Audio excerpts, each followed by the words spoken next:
Hello sa inyong lahat. Kamusta po kayo? Ayon sa Bible, ang tunay na pag-ibig ay nagmumula sa Diyos. Hindi lamang ito damdamin, kundi nakikita sa kabutihan at pagpapatawad at malasakit sa kapwa. Sa araw na ito, alalahanin natin ang pinakamahalagang pag-ibig ay ang pag-ibig na ibinigay natin sa iba araw-araw.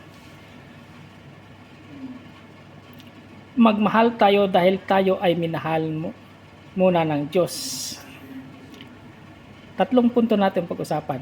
Ang pag-ibig ay mula sa Diyos. Pangalawa, ang pag-ibig ay ipinapakita sa gawa, hindi lang sa salita.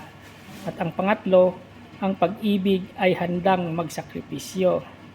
Paano natin i-apply? Aplikasyon, ipakita ang pag-ibig sa pamilya, kaibigan at sa kapwa. Hamon, maging daluyan ng pag-ibig ng Diyos araw-araw. Ayan, salamat sa inyong panonood. God bless everyone. Thank you for watching. Shout out sa ating mga viewers and followers. Happy Loves Day, February 14.